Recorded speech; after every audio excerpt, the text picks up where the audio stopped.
We have made it to week 4 of the NFL season. The New York Jets will host the Denver Broncos on this rainy day in East Rutherford, New Jersey. What should fans expect out of the Jets? Both teams are coming off blowout victories. The Jets look to collect their third victory of the season before heading into a rough stretch of games coming up. It's our third pregame show of the year here on NY Flight Jets Talk, and we are live. Jets, Jets, let's go. Jets wide receiver Wesley Walker. Wesley, how you doing today? ESPN writer Mr. Rich Cimini, Jets reporter for The Athletic, Mr. Zach Rosenblatt, Hall of Famer and Jets legend Mr. Marty Lyons. Your host, Connor Law.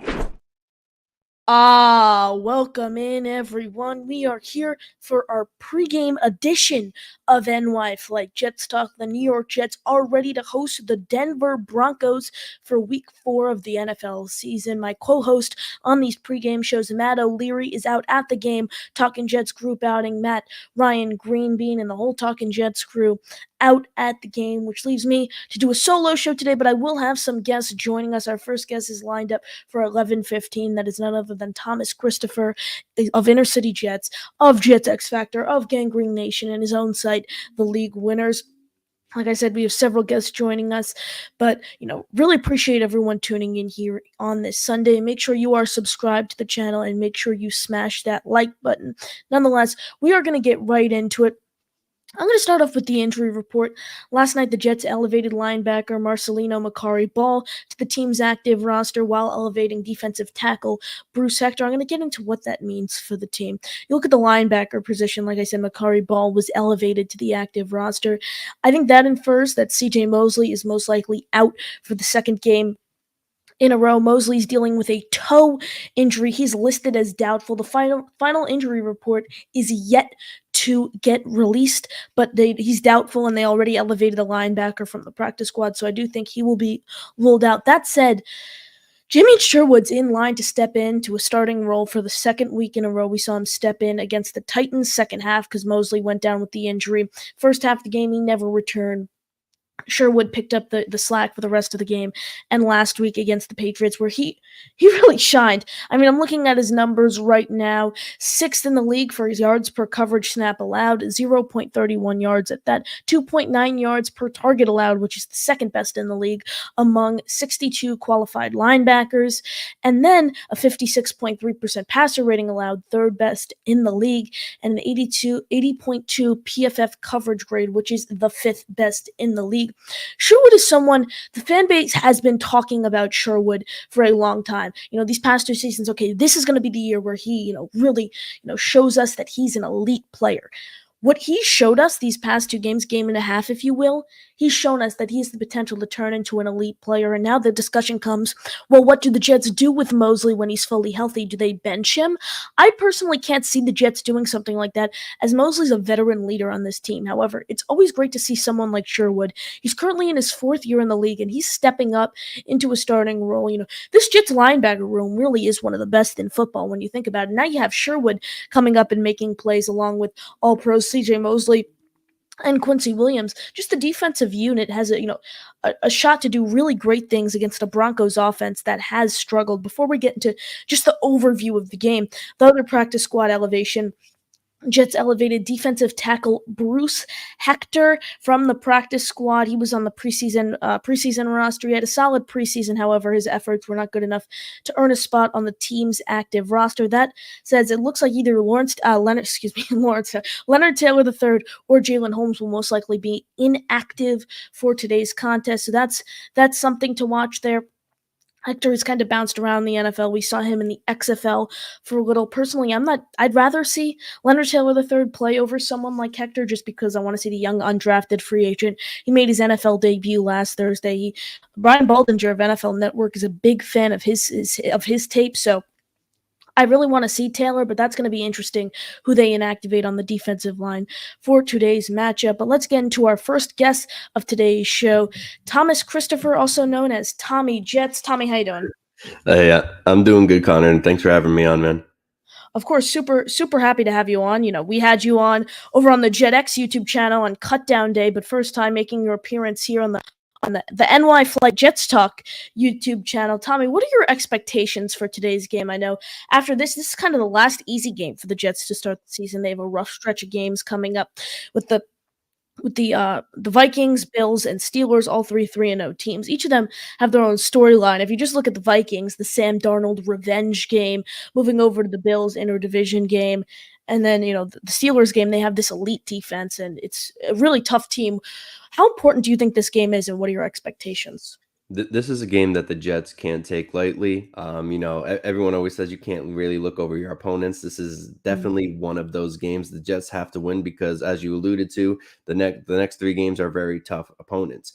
So they have to just take care of business today. I want to see a dominant Jets win. If they're not dominant, there could be some concerns, but I think the Jets have the team right now to be able to handily defeat the Denver Broncos. Absolutely. The Broncos blitz the most in the league. They have a 50% blitz rate. Aaron Rodgers has the fifth highest success rate against the blitz. Tommy, both the Jets and the Broncos have a really solid pass rush. How do you expect these defenses to kind of complement each other?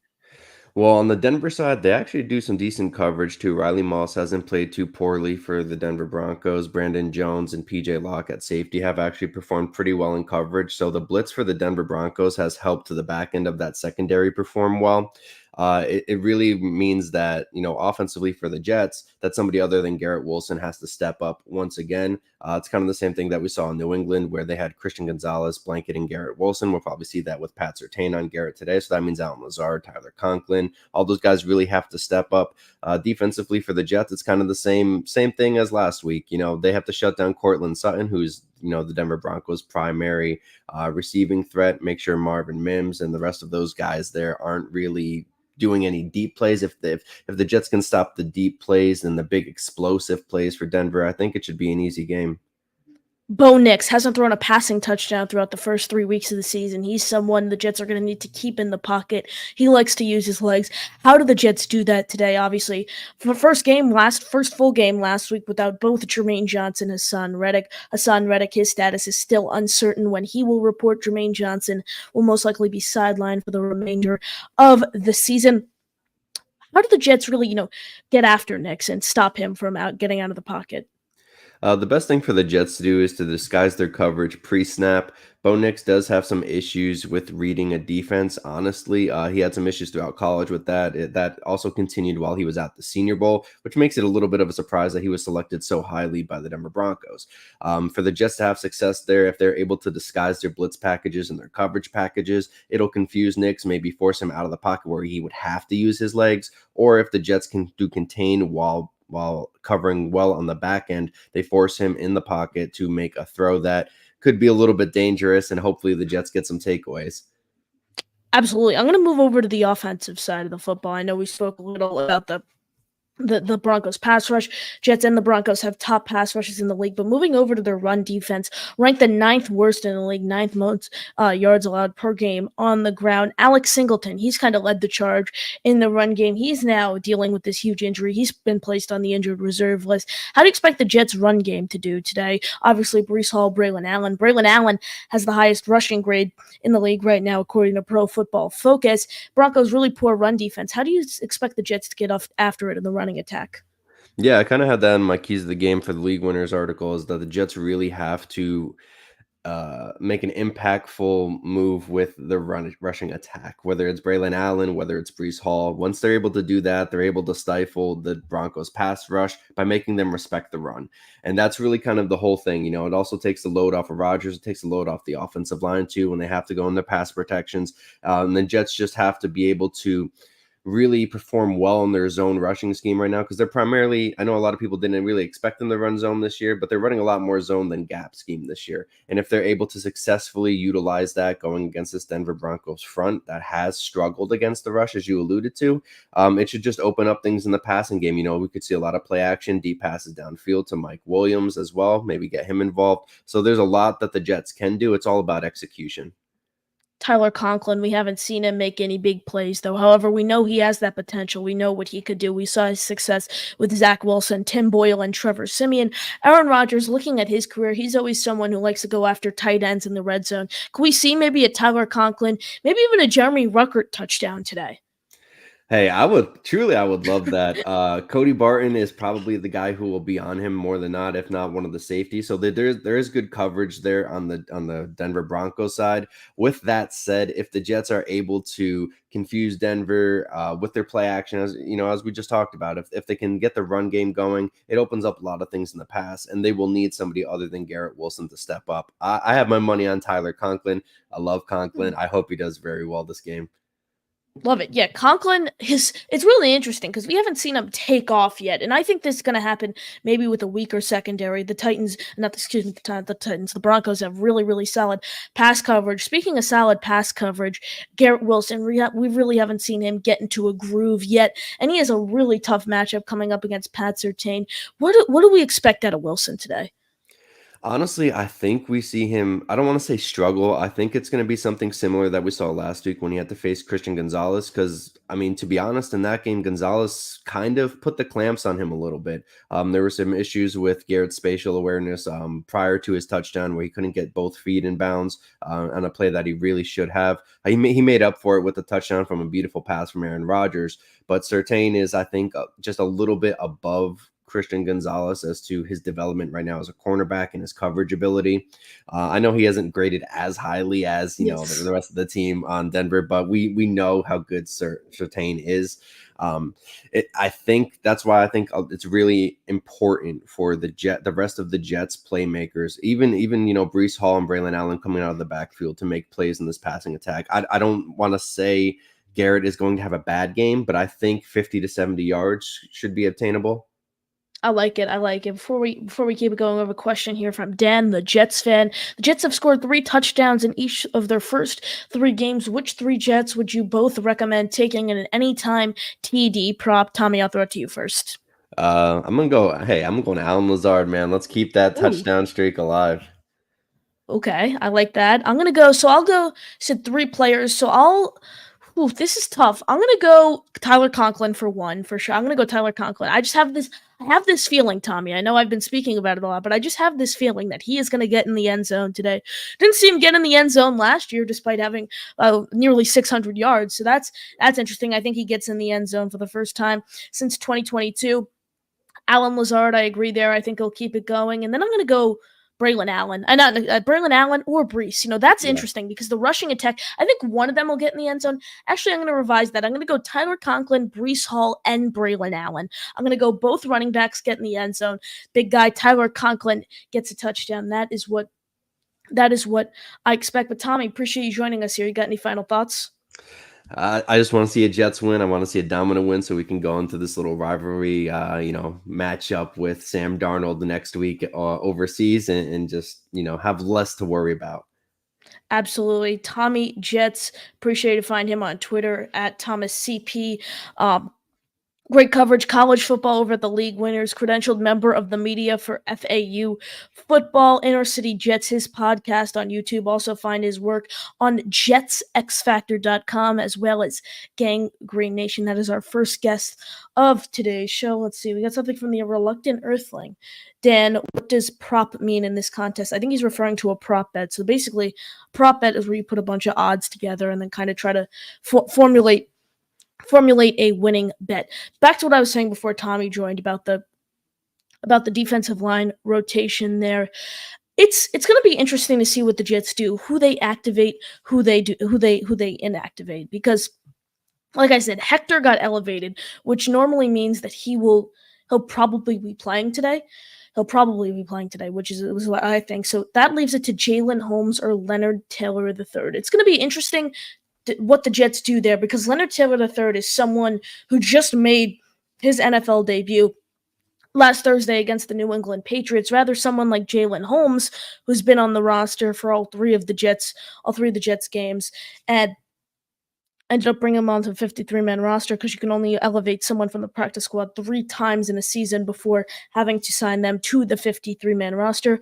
Holmes is someone, he played very poorly last game. He was graded poorly by PFF for his performance against the Patriots, but the first 2 games, he was an anchor in the Jets' run defense. Run defense, Jets have struggled with all 3 games of the season, but except the Patriots game, with the exception of that game, because the Jets were able to keep Rahamdre Stevenson at bay. But Holmes is someone, first 2 weeks of the season, he was really solid against the run. Elevate him for week 3. Didn't really do much compared to someone like Leonard Taylor III, picked up half a sack. I'm a big fan of his game. We saw him, what he could do in the preseason, that combination, Brady McGregor on the outside, Leonard Taylor on the inside. We saw that in the preseason. Leonard Taylor III had 5 or so sacks, something along those lines, during the Jets preseason. He ended up earning a spot on the team's roster. Inactive for the first 2 games, comes out last Thursday, makes his debut, and he had a solid debut. I was a big fan of what I saw to him. So if I'm Robert Saleh, I'm the Robert Saleh, Jeff Ulbrich company, I'm activating Leonard Taylor III, and I'm inactivating Jalen Holmes. That's what I think you got to do. You got to let the young kid play. I'm a big fan of his game, and I think he can do. I really think he can do great things. But, before Tommy joined, I was about to get into just the overall preview of the game. Both teams are coming off huge victories. I'm going to start with the Broncos first because we obviously know more about the Jets here. Broncos won 26-7 over the over the Tampa Bay Buccaneers, who are actually now 2-0 on the season. They were 2-0 heading in to that game. Like I mentioned with Tommy, Bo Nix is yet to throw a passing touchdown. All of his success has come by using his legs. He did go 25 of 36, 216 yards, but like I said, he has not thrown a passing touchdown yet this season. And then on the ground, 9 carries for 47 yards and a touchdown. I think just the blitz is gonna it's key for the Jets. And the Bronco on both sides of the ball, really, when you look at it, the blitz, as for the Broncos, highest blitzing team in the league, 50% blitz rate. As for the Jets, they're going to need to blitz a lot to keep Bo Nix and the Broncos running game at bay. I think that's one of the key things. That's a key to victory for the Jets, 1,000%. 1,000%. The Jets want to win. They need to keep Nix at bay. Secondary, I think, can hold their own. The Jets have a very, very talented secondary. Hasn't looked, first game of the season, obviously, that's the only game. It hasn't really looked great. Just overall, though, if you look at the roster, the big picture, it's a really solid secondary. I think the Jets secondary will have no problem keeping guys like Tommy mentioned, Marvin Mims, Courtland Sutton at bay. I think the big key is keeping Bo Nix and the Broncos rushing attack at bay by blitzing. I think if the Jets want to win, that's step number 1. 1,000%. And then step number 2 also involves the run game on the other side of the football. That's utilizing Braylon Allen and Breece Hall effectively. I mentioned with Tommy the poor run game with the Broncos, and now Alex Singleton placed on injured reserve. I see both Braylon Allen and Breece Hall collecting touchdowns in today's contest. Really liked what I've seen out of them, both on the ground and in the receiving game. I think that success continues, especially Breece Hall. We're still waiting. He's obviously tore his ACL the first time he played the Broncos in his career, but before that, he had great success. I think he ripped off like a 60-yard touchdown, and then last year when he played against the Broncos, he had another great game, huge receiving touchdown. I think it was 50 yards, 50-something yards, little check down slant, and then just, yards after catch all the way to the house. So I think this run game is really key for the Jets, but also how Aaron Rodgers is going to handle the blitz of the Broncos. It's going to be really interesting because he has the 5th highest success rate against the blitz, but how does he handle it today? Is he able to get out of the pocket, evade pressure, maybe find someone like Mike Williams on a quick crossing route across the middle of the field for a 20-yard reception? I think that's going to be key. I think getting Mike Williams involved is for sure an X factor of today's game because we know what Allen Lazard could do. We know what Garrett Wilson could do. It's going to be really interesting to see how they kind of utilize Mike Williams today.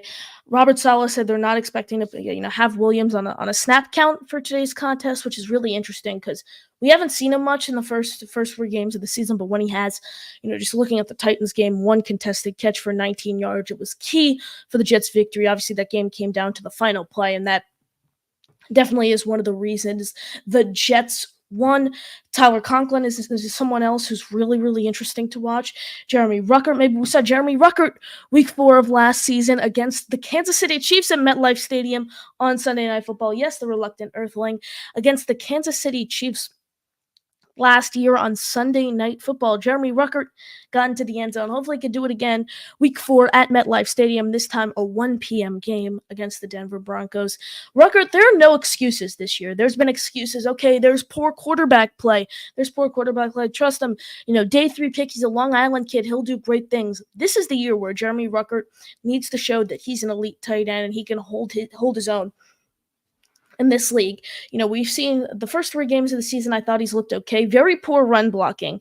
PFF grades him very low in run blocking, and I've noticed that kind of NFL Pro is great for looking at all 22 film. I definitely recommend getting that. When I was watching the game tape back against the Patriots, I noticed his ability. He kind of whiffs a lot on these, run blocking, which is something, really interesting to watch because I know it's a completely different position, but one of the reasons, for example, last year, Izzy Abanikanda didn't play much is his pass protection. If you want to play on this Jets team, especially with Aaron Rodgers at the helm, you need to have really solid blocking because Conklin is someone who, he's had his fair share of struggles in run blocking, but he's really turned it around. You even look at someone like Kenny Yeboah, who was placed on IR to start the season. He's great in both, in run blocking. So it's going to be interesting when Yeboah comes back. What does Ruckert's role look like? Brendan Bates is someone, obviously we haven't seen much of him.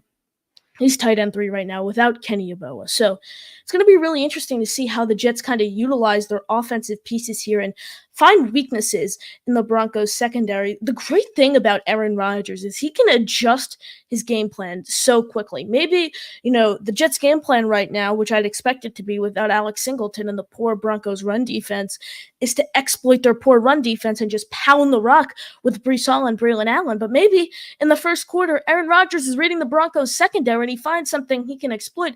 And then the game plan automatically, just suddenly changes. And Allen Lazard and Garrett Wilson are the X factors of today's game. So that's what's so great in having a veteran leader like Aaron Rodgers, but then also having the weapons like Garrett Wilson and Allen Lazard, even Tyler Conklin. Just the veteran presence overall in this offense makes it so solid. And also Garrett Wilson, how the matchup, all eyes are going to be on Garrett Wilson versus Patrick Surtain today. That is going to be really interesting. If you want to be the best, you have to beat the best. And I think this is a real test for Garrett Wilson. Pat Surtain obviously signs this huge extension this past offseason. Him and Sauce Gardner among the 2 best cornerbacks in the league. Both of them, 2-time All-Pros, 2-time All-Pros, excuse me. So it's going to be interesting how Garrett Wilson stacks up against an elite corner like Patrick Surtain.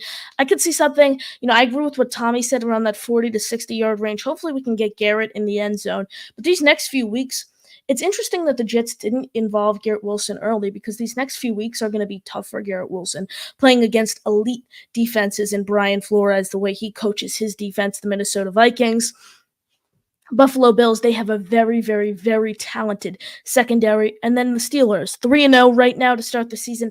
That is their claim to fame. That is what they are known for. Just elite defense and then trotting the offense out there. That's really an average unit. I mean, we've seen Justin Fields at the helm. So the Jets passing game is really going to be key for the Jets over this next stretch of games and just the running game as well. The way they've utilized Braylon Allen, I could not have asked for a better start to the season out of Braylon Allen. How they've utilized him in short yardage situations, just his ability to power through guys, bulldoze through guys at the goal line, even receive the ball out of the backfield. That's the one aspect of Allen's game where he did struggle in college.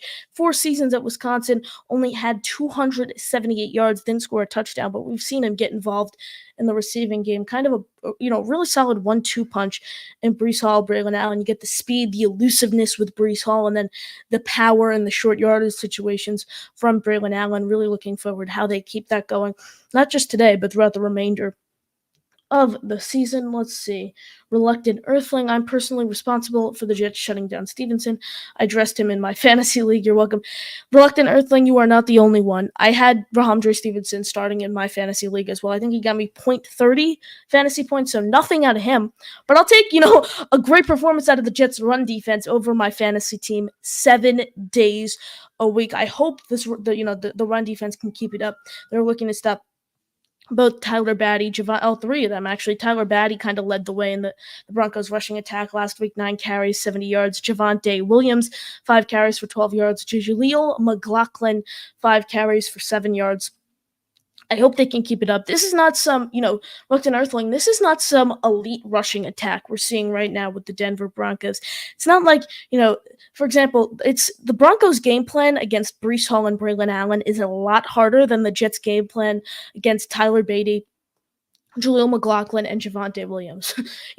The Jets have, just more talent overall, and that's what it comes down to. I think the Broncos have a talented defense, and I think teams overlook the Broncos, really. I mean, the Broncos, I'll say I was one of those people going into the season when I saw this game on the calendar. I was like, oh God, Broncos, that's an automatic win. But now you look, they're coming off this huge victory over a team like the Tampa Bay Buccaneers. So it's, it's going to be interesting to see how the Jets stack up. I think a key for the Jets, though, is getting ahead early, separating themselves from the pack early. That is a key. But the inactive list has come out for today's contest against the Denver Broncos. Just linebacker CJ Mosley-Toe. He is inactive for today's game. That is kind of what's expected. Jamie Sherwood expected to step in to a starting role. Right tackle Morgan Moses, he was already ruled out ahead of today's game. He's, I think 2 to 4 weeks, Robert Saleh said Olu Fashanu is set to start at right tackle, make his NFL debut. Not at his natural position, though. Not at his natural position. The Jets drafted him 11th overall in this year's NFL draft. Have him step in and be the left tackle of the future, but he gets his first NFL opportunity now. At right tackle is Yabana We've seen that all 4 weeks. Now all 4 weeks of the season.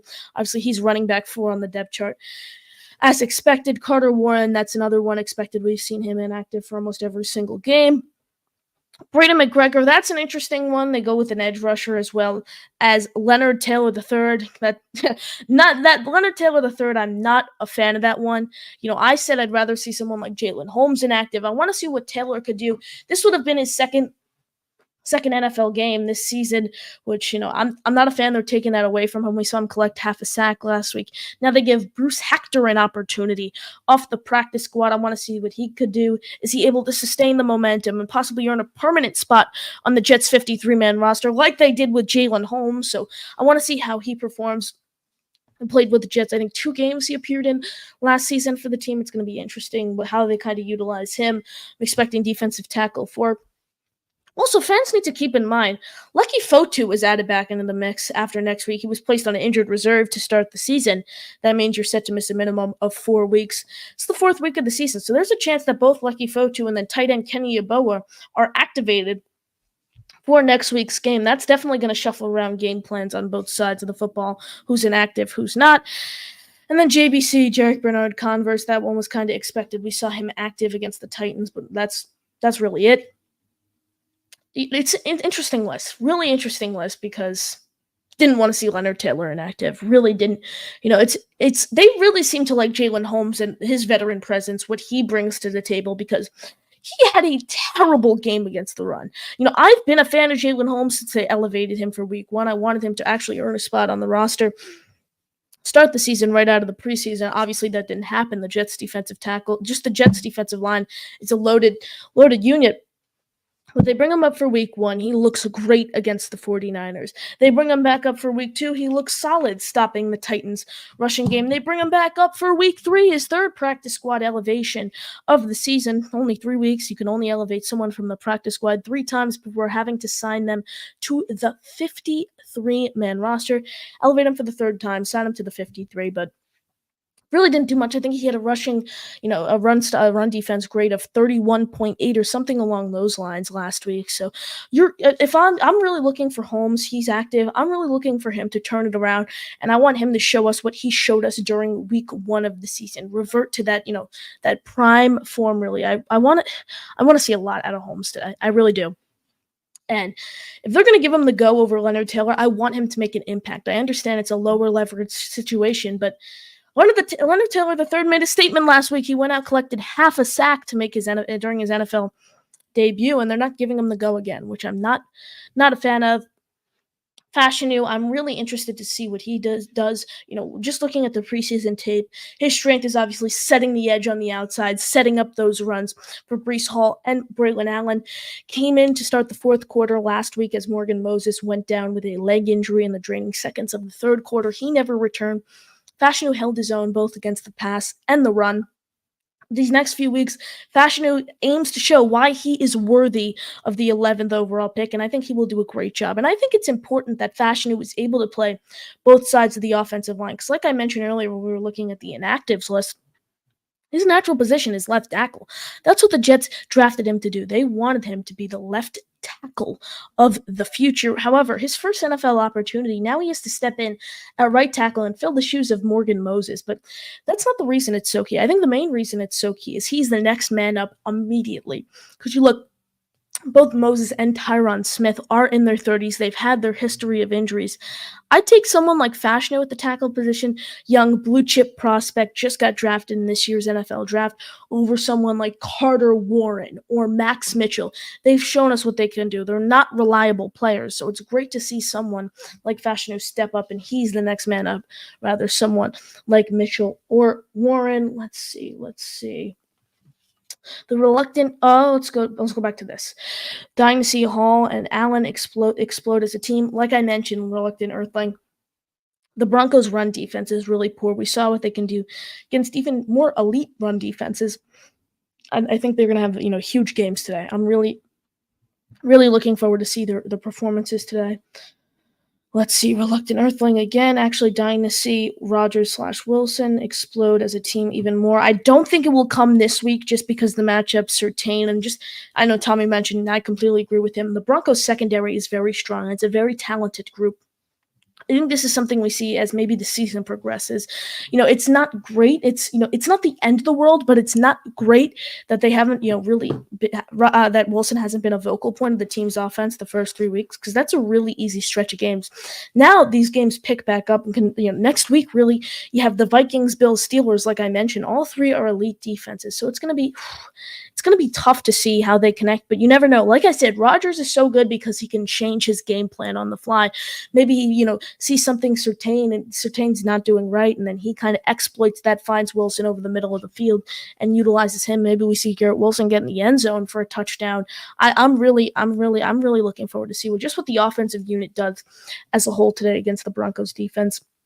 Both teams have really elite pass rushing groups, so how Aaron Rodgers handles that is the big question, because obviously he's 40 years old, coming off an Achilles tear. Obviously, he said, there's clearly no lingering effects of the injury, as his performance hasn't shown that. However, he's still 40 years old, coming off an Achilles injury. He's not the most mobile quarterback I've watched, so how he handles the blitz, that's another question going into today's game. Let's see. We got David here. Your brain works fast. You know what you're talking about. 100, 100, 100. Cool face. David, I greatly appreciate all the support. Really appreciate everyone watching. Make sure you smash that like button and you are subscribed to the channel. If you'd like to send a super chat, click the $sign in the bottom right corner. If you'd like to become a member, the link is in the description. Unlock over 10 perks, 2 different levels of memberships. Connor's A team, which is $2.99 a month, and Connor's B team, which is $1.99 a month. We really do appreciate all the support here ahead of the Jets Week 4 matchup, against the Denver Broncos. This is before the schedule gets really rough. This is before the schedule gets really rough, and this game is key if the Jets want to have a successful season. Hopefully make the playoffs for the first time since, literally since 2010, and it's also key because the Jets want to start off 3-1 for the first time since 2015. Wouldn't that be incredible? Easier matchup. The Jets are 8-point favorites heading into today's contest, so I'm really looking forward to see what the Jets can do. If you'd like to call into the show, it is the pinned comment in the chat. Like I said, we really do appreciate all the support. Reluctant Earthling, Connor is my favorite child genius. I just hope he uses his superpowers for good and not evil. Reluctant Earthling, I really do appreciate all the support here on this Sunday. Got Dan, the Jets fan, just dropped 20 on Lazard, Conk, and Braylon. Payout will be $150 if I win. I'll super chat $100 for the postgame show. Wow. Dan, I appreciate that. I will be live for my post-game show over on the Jets X Factor YouTube channel. Not here on NY Flight Jets Talk, but over on the Jets X Factor YouTube channel. Dan, Really appreciate all support, and that's interesting. So you drop 20, Lazard, Conklin, and Braylon. Payout will be 150. I'm assuming that's anytime touchdown scorers. I think there's a really solid chance all three of those hit, and those are the three players Tommy and I talked about. Lazard, hopefully he keeps that momentum going. Conklin, like I said, Rodgers is someone who's always really liked to utilize his tight ends in the red zone, especially the red zone. We saw with Robert Tonyan a few years ago. He really found Robert Tonyan in the end zone for a ton of touchdowns towards the end of the 2021 season. 2022, we saw a little bit of that, but really looking forward to see how Rodgers is able to, connect with the tight ends. Jeremy Ruckert, obviously, another one there too. So Conklin, I could definitely see getting in. Last I checked, I think it was I don't remember exactly what his odds were, but they were pretty high. I think it was kind of a low risk, high reward there. So payout will be okay. So 1,050, and then you said Lazard, Conklin. I think Braylon will get in. I'd say Braylon's a lock, and Lazard and Conklin could happen. I'd say Braylon's a lock. I think he's going to get in the end zone, whether it's in the air or receiving touchdown. But payout will be 1,050. You'll super chat 100 for the post game show.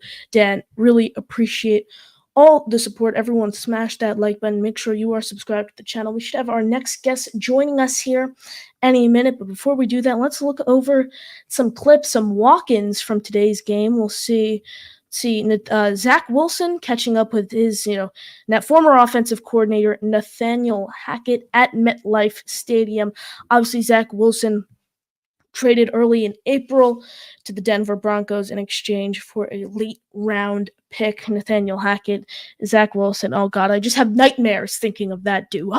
I just have absolute nightmares thinking of that combination. Last season, Zach Wilson, he's been inactive for all three of the Broncos games of the season. He's expected to be inactive for today's game. He's quarterback 3 on the Broncos depth chart. Let's see what else we have here at MetLife Stadium. Sauce Gardner, we see him doing this. Garrett Wilson and Sauce Gardner, both of them. We see them do this almost every game. Just such great guys, always showing support to the fans, signing autographs at the walk-ins there at MetLife Stadium. Really, really great to see. And, Sauce Gardner, he hasn't had the strongest start to the season. Obviously, he's coming off all-pro seasons, hunting for this huge, lucrative extension.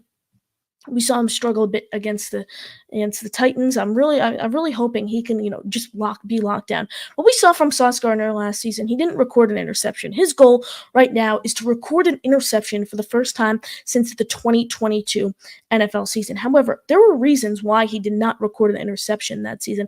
Yes, he had the opportunity to, get some in. He did drop a few, but no one threw his way. And, he couldn't really get challenged. That's why he was an all-pro talent last season. People were scared to throw his way after what they saw from him his rookie season again, where he was an all-pro, 3-time all-pro, thus 2-time all-pro, in Sauce Gardner. So he's entering his, third season right now in the league, hunting for the third all-pro season, also for the extension at the same time. We saw Pat Surtain on the other side of the football earn that extension this offseason.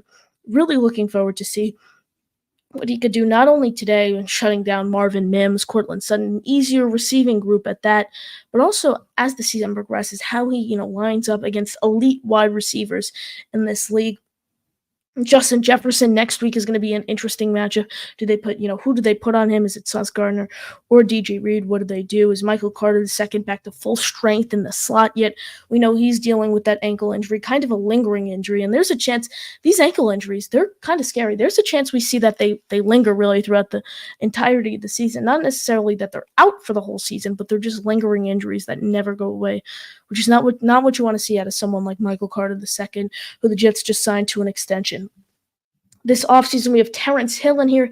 Terrence, we do appreciate all the support. Terrence is a channel member, so we do appreciate that as well. If you'd like to become a channel member, the link is in the description. We are just about an hour and 15 minutes away from kickoff. Like I said, my next guest should be joining us shortly. We have a guest who's supposed to arrive at 11:45 until 12, and then we have a guest from 12 to 12:15, and then most likely around 12:15, 12:20, our show will end, and we will let you all go watch the New York Jets take on the Denver Broncos, in which will hopefully be a victory at MetLife Stadium today.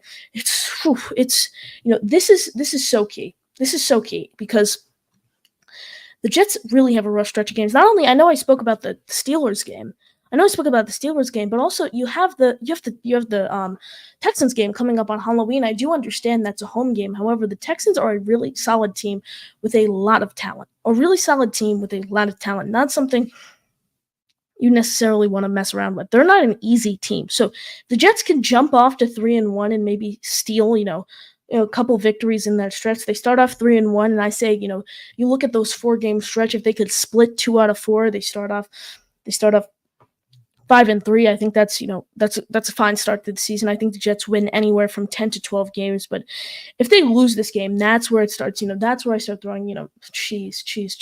Whew, oh God, it's gonna be. I'm gonna panic if the Jets lose today, but I don't think they will. I really don't think they will. I don't think they should. I don't think fans should panic, heading into today's game as the Jets are expected to win. But if you would like to call into the show, it is the pinned comment in the chat. We do appreciate all the support, and our guest is here. It is Rivka Board of Jets X Factor. Rivka, how you doing? I'm doing well. I'm sorry for the late appearance. Oh, all good, all good. Of course. What are your emotions like right now? We're just around an hour and 45 minutes, hour 40 minutes now away from kickoff. What are you expecting out of the New York Jets today? So that's a little bit of two different questions. One of the first things that occurred to me is I think I'm more nervous before every Jets game now than I have been than I've been since like 2010. Everything seems to matter so much more because maybe ever, because I don't think I ever had Super Bowl expectations or aspirations for the Jets before. And so even though I think they're going to win today and I think that they can win big, it just feels like until they actually do it, it feels like so nerve-wracking. And so, for example, last week, again, they won 24-3, but just before the game, you're like, oh my God, what if they lose? Absolutely. I completely agree. I'm going to get into a story you wrote just 2 days ago. It was kind of a film and analytics piece at the same time. It was titled, NY Jets Must Not Allow This Weakness to Sink Them versus the Broncos. For those who didn't read that story, can you kind of describe what that weakness is and how the Jets are able to prevent it from not hurting them?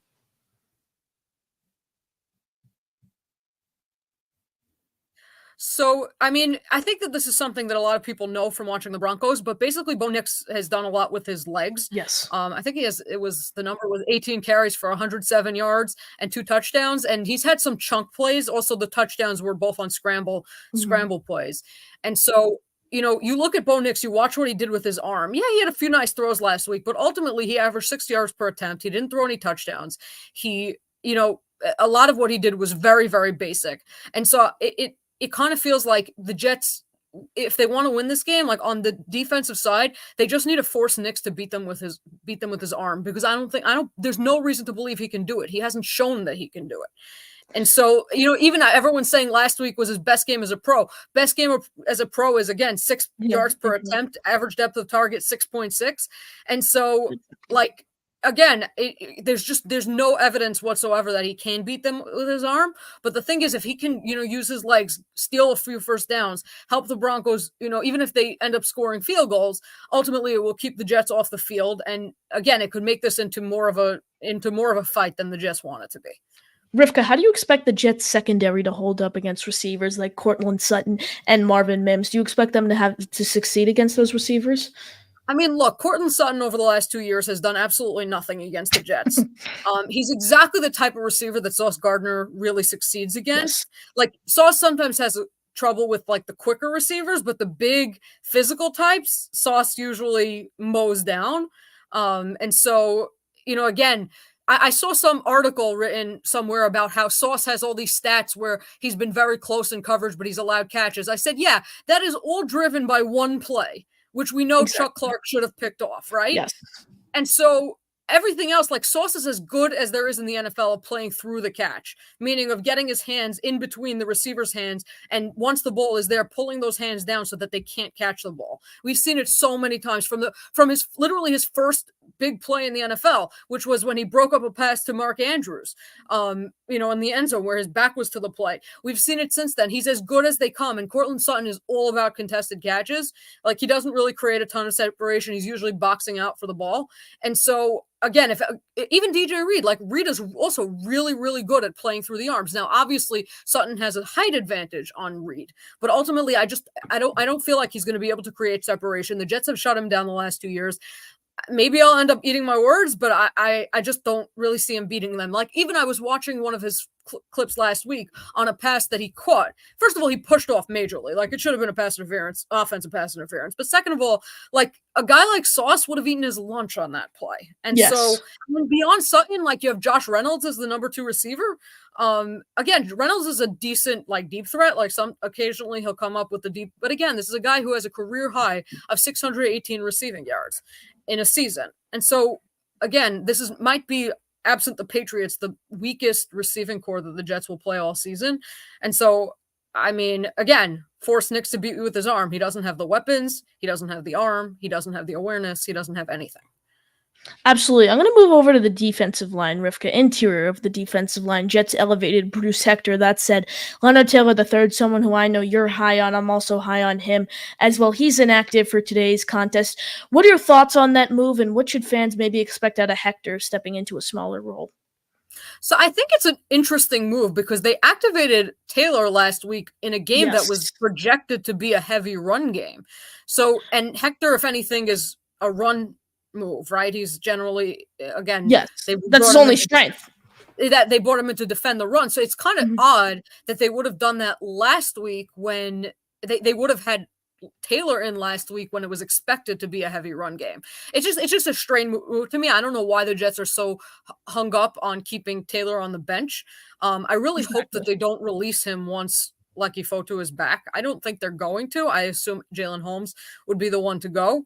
But again, we saw them elevate Jalen Holmes the first 2 weeks and keep Taylor on the bench. So you just don't know. The move of Hector screams that they expect runs up the middle. Absolutely. And, just the run defense, Bo Nix also you spoke about is a weapon in the run game, but also Tyler Beatty along with Jaleel McLaughlin and Javonte Williams. How are the Jets able to stop those 4 players?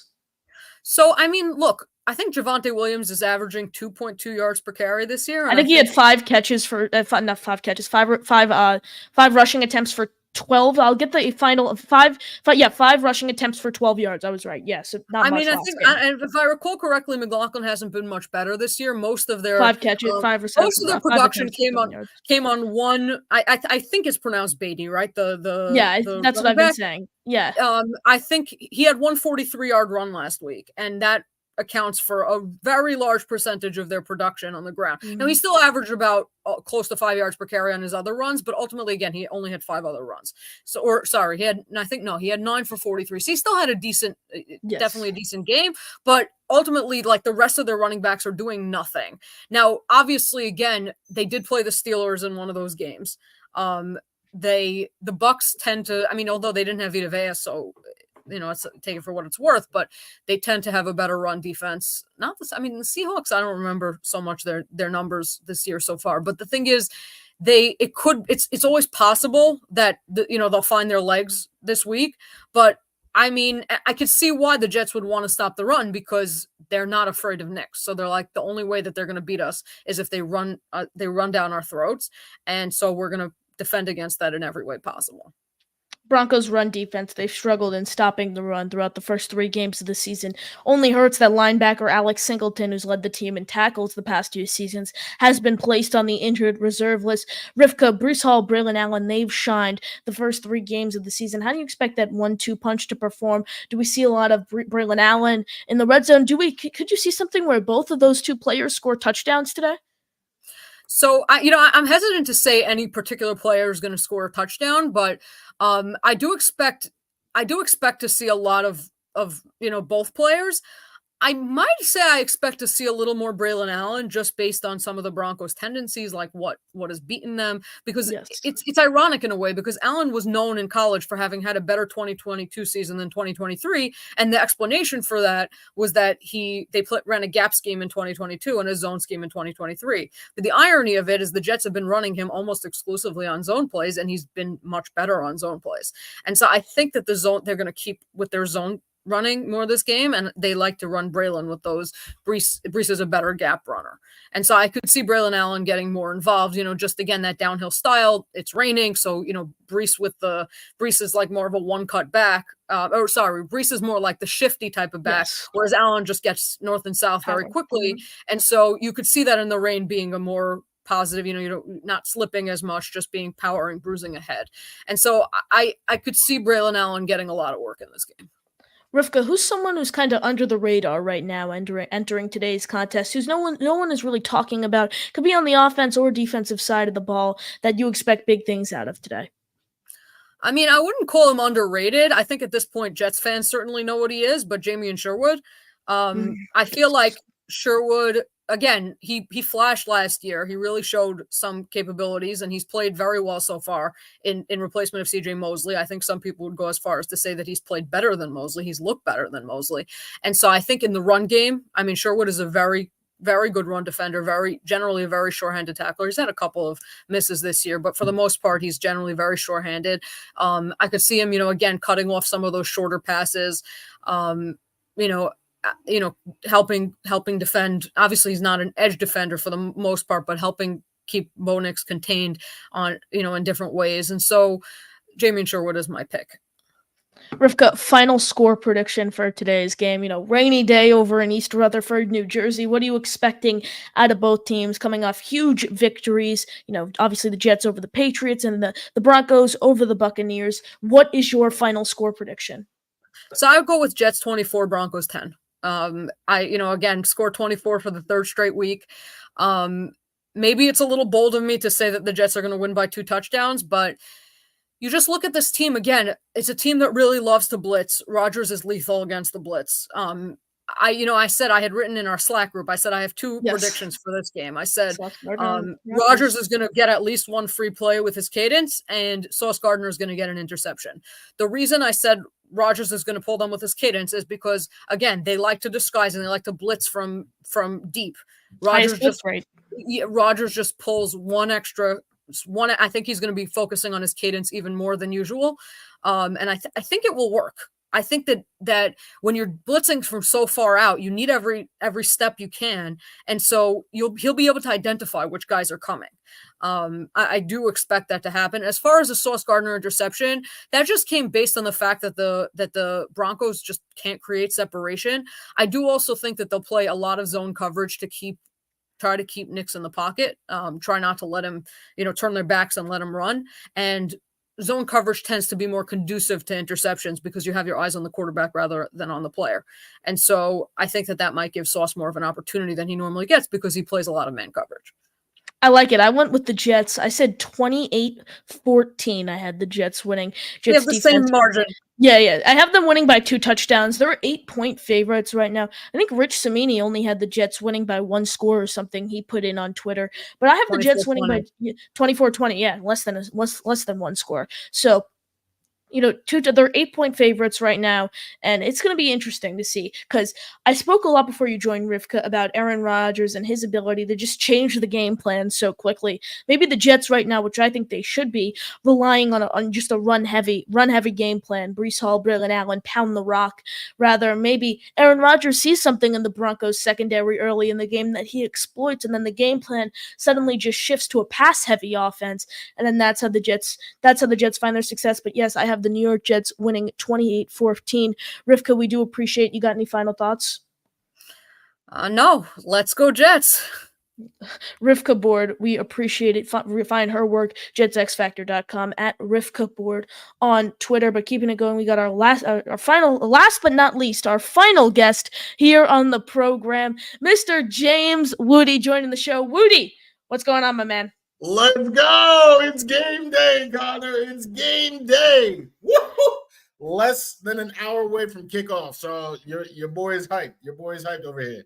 Absolutely. You've been making the tour of Jet shows this morning. Obviously, starting your morning off on Boy Green Daily, moving over to Jets Worldwide at 10:30 a.m. Now you're here over NY Flight Jets Talk. Woody, you seem to be hyped right now. What are your emotions like going into today's game, and what should fans expect? I'm ready for action. I think seeing Thursday happen. After first of all we met, right? That was Yep. an Oh, amazing absolutely. time, right? And then to stamp that night with a 24-3 just shellacking of the Patriots.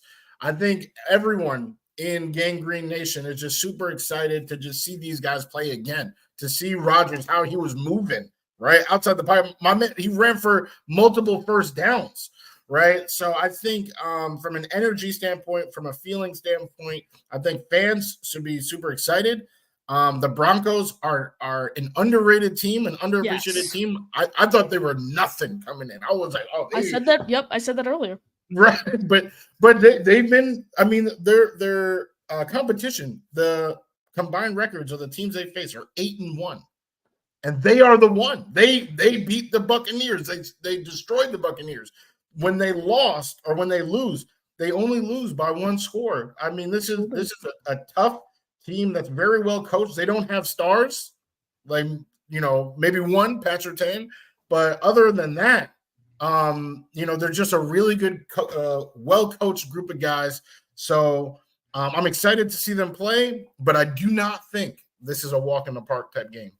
Woody Olufashinu was set to make his starting NFL debut at right tackle. We saw him come in for the Morgan Moses injury in the fourth quarter of Thursday night's game, the game that we were both actually at. He held his own against the pass and the run. We saw him in the preseason. His success comes by setting the edge, opening the door for big run plays out of Breece Hall, Braylon Allen. What should fans expect out of Fashanu the next 2 to 4 weeks, as Moses will be sidelined as he's dealing with a knee injury?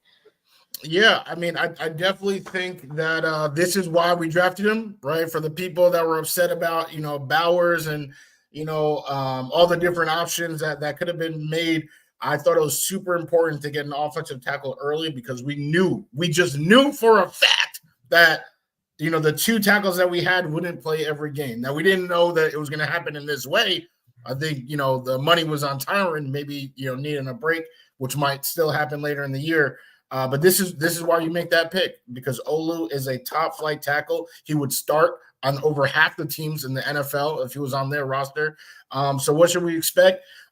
Good pass protection. They're going to need it this week going against a Broncos defense that blitzes more times than any other team in the league. 50%. No, 50%. Yeah. Highest in the league. Oh, okay. Yeah. So that's crazy. That's crazy talk.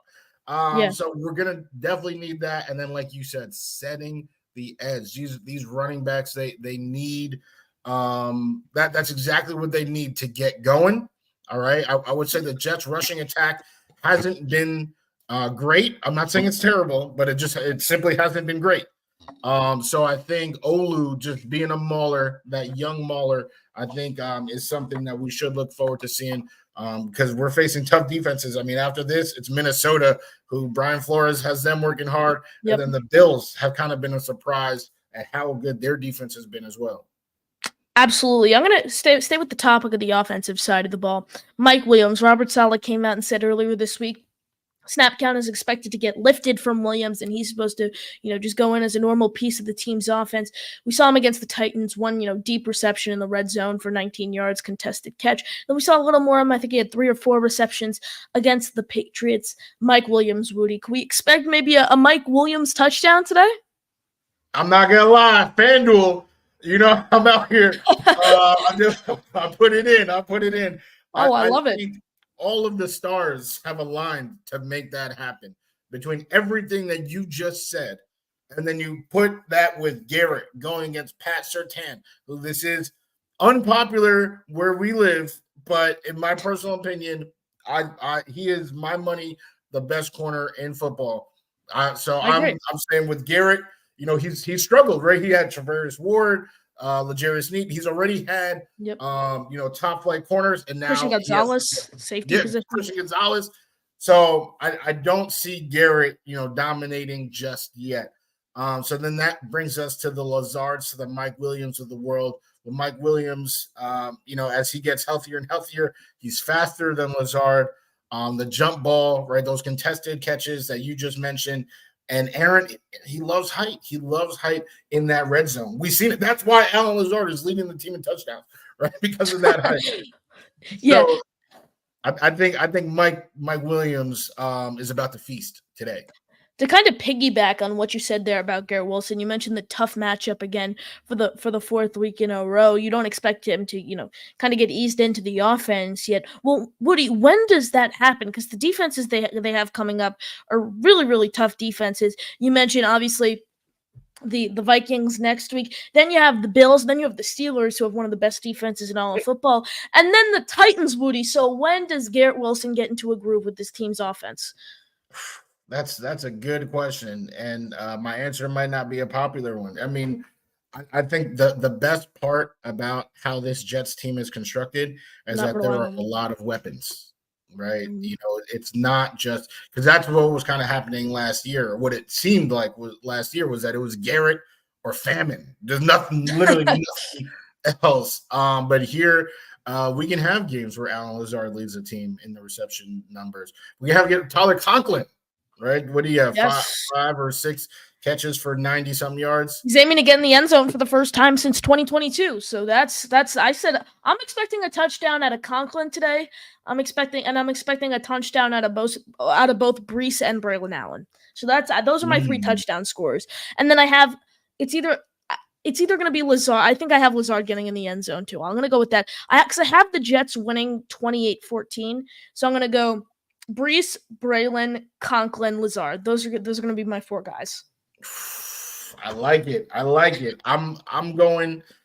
I really think Mike will. I'm thinking this is his time, and I feel like just like how Aaron works, I feel like he likes to get guys involved. Like that Garrett touchdown, it almost felt like a force. Like, come on, Garrett, let's get your feet wet. So I think Mike, this is his chance. I think Mike, Brees, because he literally does it every time. And give me Braylon too, because the running, their run defense isn't great. Have Braylon go in there, like how we've seen Brees the last couple of years, just 62-yard run, 32-yard run. Give me a Braylon Allen one of those, and I think they won't be able to stop him. Yeah, the thing I like about Braylon too is he's able to pull off those runs. He's not someone like.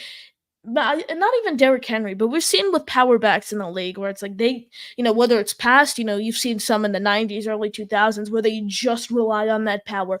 They're waiting for a defender to come after them and just bulldoze through and get first downs. That's where they succeed. But obviously Braylon he has the tendencies of a power back. The Jets run a power back scheme in the run game, but he also has some speed to him. He's able to, even show some of his elusiveness, cut to the outside, extend those plays. That's what I think is so great out of Braylon Allen. I'm waiting for this Braylon Allen receiving touchdown because when the Jets drafted Braylon Allen, everyone was like, oh God, he's always a one-trick pony. All he can do is rush. He can't receive. He had 278 yards in his all 4 seasons at Wisconsin. But no, we've seen him receive as well. So I'm looking forward. Hopefully we get a Braylon Allen receiving touchdown. I'm really looking forward to that. But Woody, I'm going to throw an over-under at you really quick. Over-under, Aaron Rodgers, 3 passing touchdowns today. Wow, that is.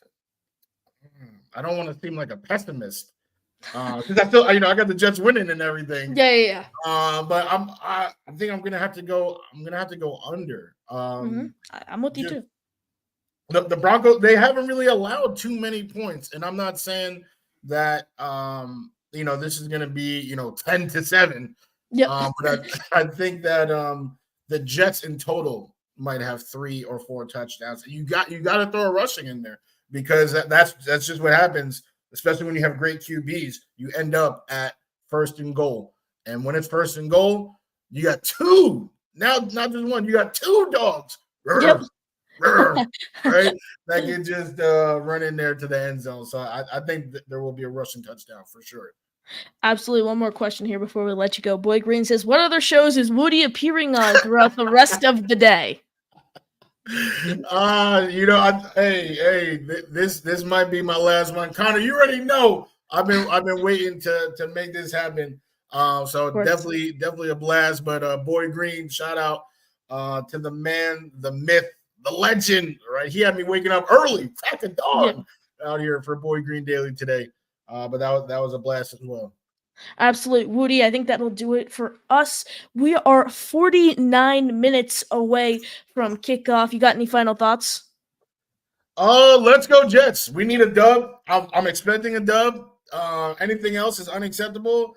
I got some ribs. All right, yeah, ribs, just slow cooking. Right, they should be ready right around halftime, actually. So yeah, I'm super excited, and just how I'm eating those ribs to the bone. Hopefully, that defense, all right, smacks the Broncos to the bone. That's what I'm expecting. Absolutely. We really do appreciate everyone watching. Make sure you smash that like button and you are subscribed to the channel if you'd like to become a channel member. The link is in the description. But that'll do it for us. Alongside James Woody, I am your host, Connor Long, signing off. JATS, Jets, Jets, Jets.